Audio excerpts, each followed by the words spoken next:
Viele Menschen in der Kirchengemeinde beschäftigen gerade die Frage nach unserem Lohn im Himmel. Wegen dem werden wir heute zusammen ein paar Stellen näher anschauen. Jesus erklärt in der Bergpredigt: Sammelt euch aber Schätze im Himmel, wo weder Motte noch Fraß zerstören und wo Diebe nicht durchgraben noch stehlen. Denn wo dein Schatz ist, da wird auch dein Herz sein. Der erste Teil von dem Satz habe ich hier an Kirchenwand Lüttwil anschlagen lassen. Motten, das sind die Tiere, sie zählen sogar zu den Schmetterlingen, botanisch gesehen, die Kleider fressen. Und Kleider sind damals viel wertvoller gewesen als heute, wo wir das mega günstig produzieren können im Ausland. Früher sind Kleider wertvoll gewesen. Und die Motten haben sie zerstören. Fraß ist auch ein schädliches Insekt, das Jesus hier erwähnt. Jetzt ist es so, Jesus erstellt diesen Satz einfach so in den Raum, er tut ihn aber nicht weiter erklären, was denn die Schätze im Himmel genau sind. Wegen dem tun wir jetzt in der Bibel weiterlesen und weiter forschen. Vorher haben wir ja das Gleichnis von den Arbeitern im Weinberg gehört.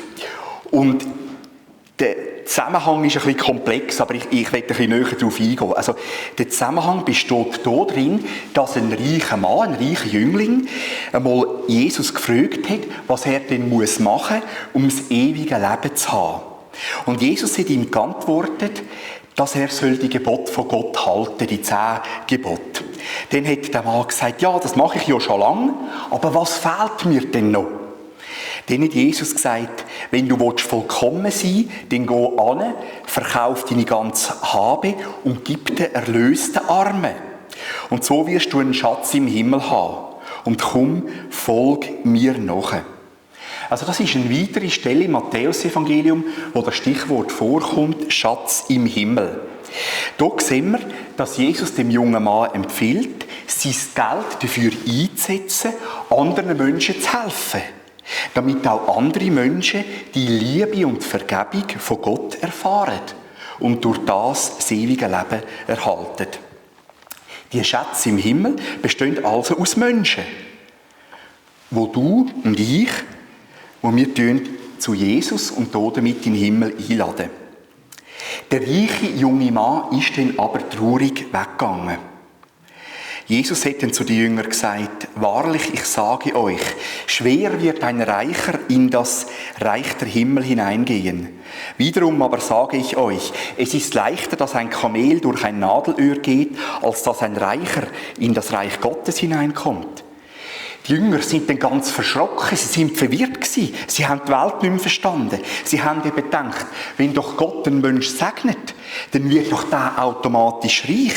Das ist doch der sogenannte Tun-Ergehens-Zusammenhang. Also wenn ich fromm bin, tut Gott mich segnen. Das Umgekehrte gilt auch. Wenn jemand arm und krank ist, dann hat er höchstwahrscheinlich Schuld auf sich geladen. Und Jesus sagt, nein, so ist es nicht. Das hat sie so verwirrt. Als aber die Jünger es hörten, gerieten sie ganz außer sich und sagten, wer kann dann gerettet werden? Jesus aber sah sie an und sprach zu ihnen, bei Menschen ist dies unmöglich, bei Gott aber sind alle Dinge möglich. Jesus sagt hier, dass wir uns nicht selber retten können durch unsere guten Taten. Wir können uns den Himmel nicht verdienen, sondern Jesus tut uns retten durch seine gute Tat am Kreuz, wo er für uns gestorben ist, stellvertretend, unsere Schuld getragen hat und dann auferstanden ist. Der Apostel Petrus war ja einer von diesen 12, der ein bisschen mutiger war, der oft ein bisschen nachgefragt hat. Er war ein bisschen impulsiv. Er ist auch der in dieser Geschichte nachgefragt hat, den Mut gehabt hat, ob denn die anderen Jünger und er werden den Lohn im Himmel bekommen.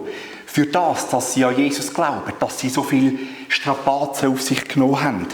Wörtlich hat denn der Petrus seinen Meister gefragt, siehe, wir haben alles verlassen und sind dir nachgefolgt. Was wird uns nun werden? Jesus aber sprach zu ihnen, wahrlich, ich sage euch, ihr, die ihr mir nachgefolgt seid, auch ihr werdet in der Wiedergeburt, wenn der Sohn des Menschen, das heißt Jesus, er selber, auf seinem Thron der Herrlichkeit sitzen wird, auf 12 Thronen sitzen und die 12 Stämme Israels richten.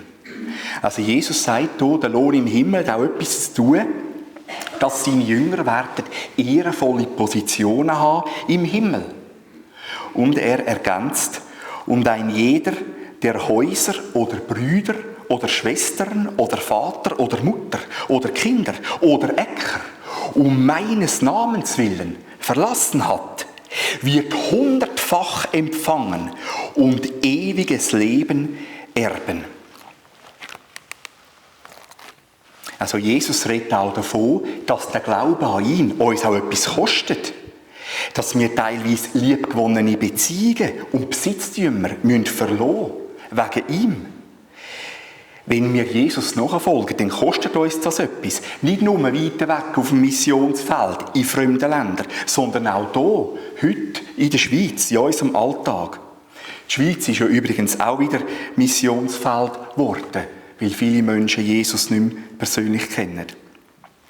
Jesus verspricht uns hier, dass er unseren irdischen Verlust im Himmel wird 100-fach belohnen und uns das ewige Leben schenken. Aber viele Erste werden Letzte und Letzte Erste sein. Die äußere Position von einem Menschen sagt nichts aus über seinen Lohn im Himmel. Denn es geht um unsere innere Herzenshaltung, wie wir persönlich zu Jesus stehen. Eine Oma, die die ganze Zeit für ihre Kinder, für ihre Enkelkinder, für ihre Nachbarn und die Kirchengemeinde betet, kann im Himmel mehr Lohn haben als ein Papst, der im Mittelalter nur Kriege geführt hat. Ich glaube, Jesus hat selber gemerkt, dass die Ausführungen zum Lohn vom Himmel ein bisschen theoretisch und kompliziert gewesen sind. Wegen dem hat er die Gleichnisgeschichte erzählt, um das Wichtigste nochmal für uns zusammenzufassen. Im Gleichnis von den Arbeitern im Weinberg gibt es verschiedene Vergleichspunkte, die wir stichwortartig anschauen. Der Hausherr steht in dieser Geschichte für Gott Vater oder für Jesus Christus, wo die Menschen einladen, ihm nachzufolgen und im Reich von Gott sich zu engagieren, zu arbeiten. Der Weinberg steht in der Bibel in erster Linie für das Volk Israel, in zweiter Linie für das Reich von Gott. Also Jesus lädt uns ein, dass wir uns engagieren im Reich von Gott. Tagelöhner sind wir Menschen. Wir haben ein kleines Smiley gemacht. Also wir kommen vor in dieser Geschichte. Jesus lädt alle Menschen ein in seine Nachfolge. Arbeiten bedeutet, Jesus dienen mit unseren Gaben. Das sieht bei allen unterschiedlich aus, weil Gott uns unterschiedliche Gaben gegeben hat. Der Denar, das Geldstück, steht für das ewige Leben, das Gott uns schenkt. Die Arbeitsstunden, die bei allen Menschen unterschiedlich sind, stehen für die Jahre von unserem Dienst für Jesus. Und das Murren steht, wenn wir die Gnade von Gott nicht verstehen. Die Arbeiter, die schon ganz früh angefangen haben zu arbeiten, am 6 Uhr am Morgen, die die Hitze vom Tag ertragen haben, die Mühsal, die sind hässig auf Gott. Weil sie nicht mehr halten als das ewige Leben, nicht mehr halten als der Denar. Auf den ersten Blick ist natürlich ihre Reaktion verständlich. Aber auf den zweiten Blick gar nicht. Denn wir können unsere Errettung nicht verdienen, sondern Jesus schenkt sie uns. Es ist reine Gnade. Gott sagt in dieser Geschichte, er redet uns an mit Freunden. Wir sind seine Freunde. Wir können gar nie mehr haben als das, wenn wir wissen, wenn wir mit Gott reden, wir reden mit unserem Freund.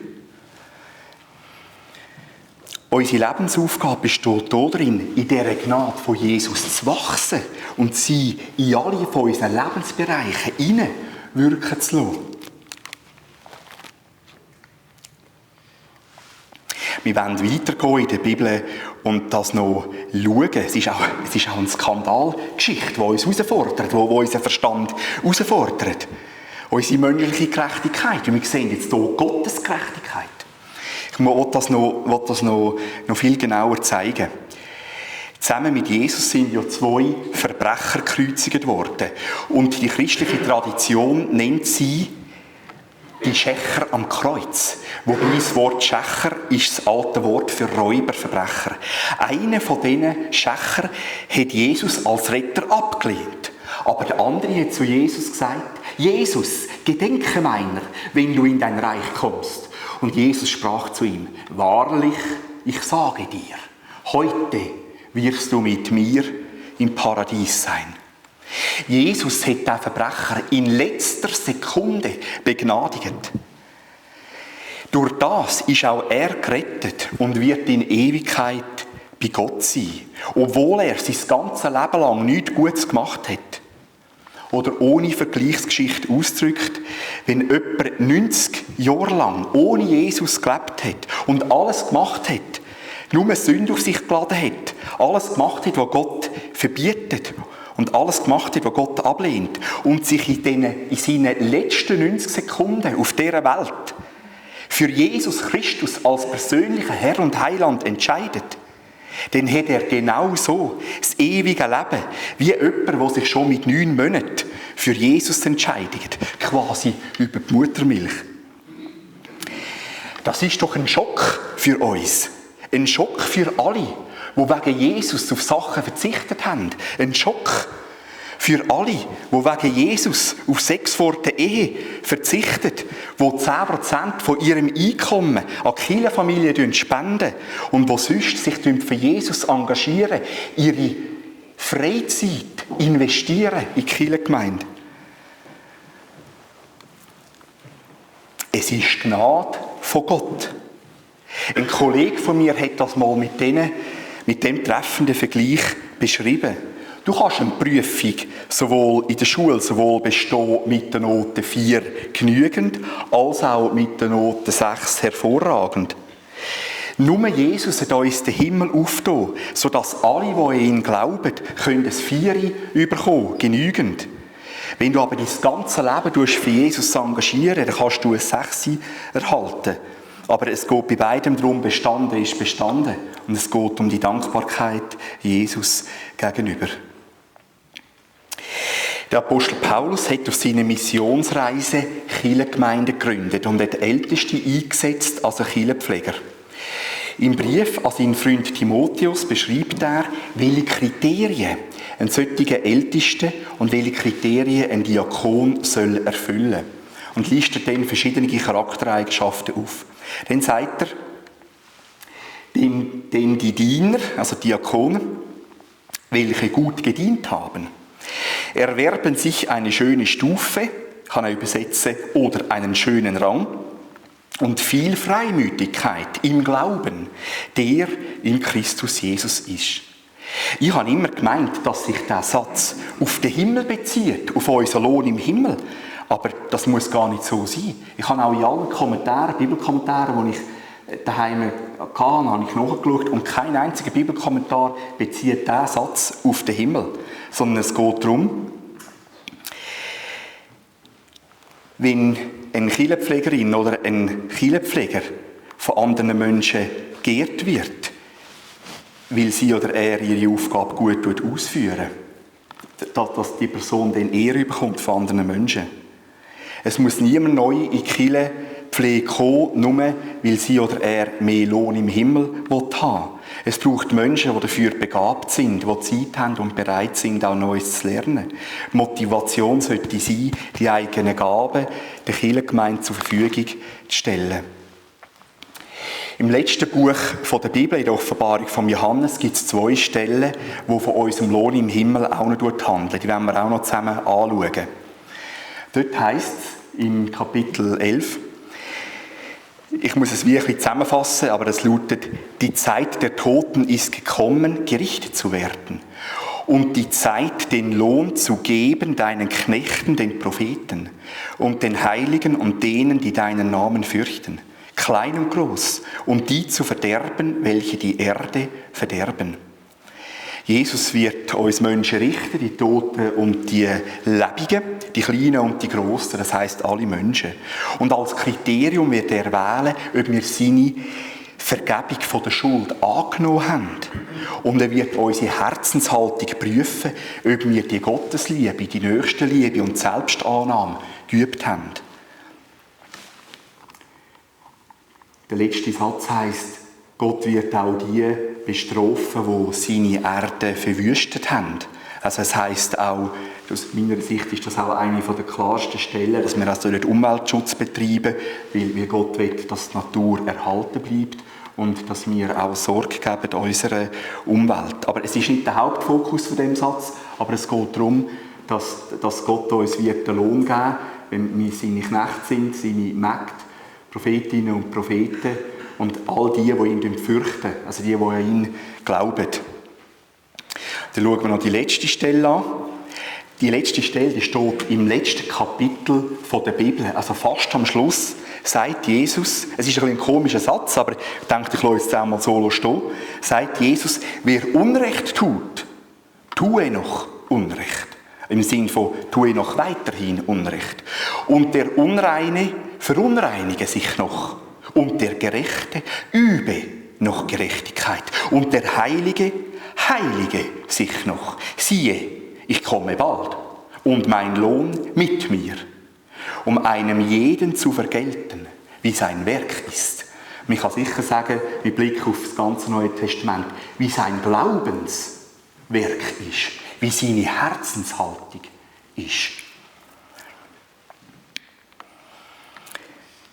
Jesus lädt uns ein mit dem komischen Satz. Es ist wie ein komischer Satz, weil das steht in der Bibel auch nur einmal. Weil es ist am Anfang so wirklich fatalistisch. Oh nein, der Unrecht tut, soll weiter Unrecht machen. Nein, das macht Jesus, um uns nachdenklich zu machen. Er tut uns aufrütteln, er tut uns einladen. Mit ernstesten Worten tut er uns einladen in seine Nachfolge.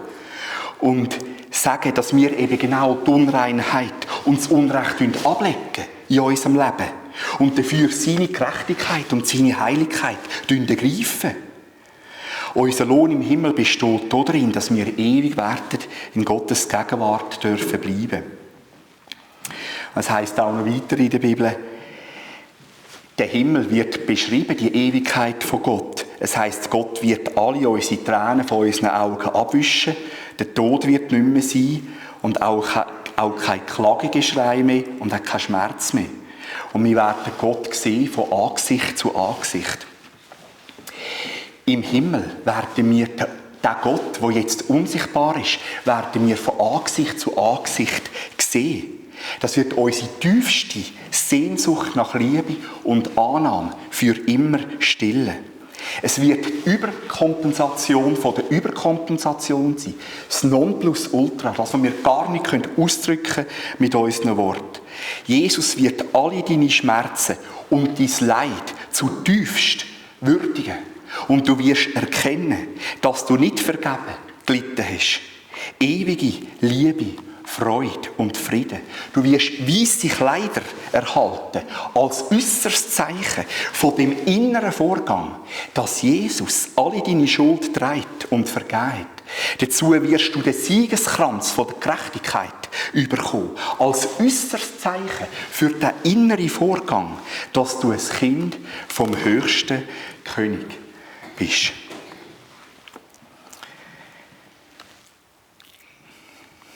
Im März haben amigs 13 bis 15 Personen an 3 Samstagmorgen teilgenommen an der Arbeitsgruppensitzung, um die neue Amtsperiode 2027 bis 2030 zu planen. Es geht darum, sowohl eine neue Kirchenpflege als auch Kommissionen und sogenannte Arbeitsgruppen zusammenzustellen. Früher wäre ich so angespannt gewesen, unter Strom. Aber ich habe 2 Bücher gelesen, genau zu dem Thema. Und jetzt bin ich total entspannt. Weil es kommt gar nicht darauf an, ob wir eher wenige oder eher viele Kommissionen werden gründen. Notfalls können wir das Ganze auch wieder ändern in einem Jahr. Viel wichtiger ist, dass wir die passenden Menschen dazu haben. Der Pfarrer Dr. Thomas Herri, der in Bierwil aufgewachsen ist und sich als Jüngling in Dürrenesch zum Glauben an Jesus bekehrt hat, schreibt so schön: Wenn es darauf ankommt, dann behalte die Menschen und wechsle die Strategie. Nicht umgekehrt. Gott gibt uns die Freiheit, wie wir Kirchengemeinde gestalten in äußerlichen Dingen. Wichtig ist unsere innere Herzenshaltung, voller Liebe, ihm gegenüber, anderen Menschen gegenüber und eine gesunde Selbstannahme. Jesus sagt, sammelt euch Schätze im Himmel, wo weder Motte noch Fraß zerstören und wo Diebe nicht durchgraben noch stehlen. Denn wo dein Schatz ist, da wird auch dein Herz sein. Amen.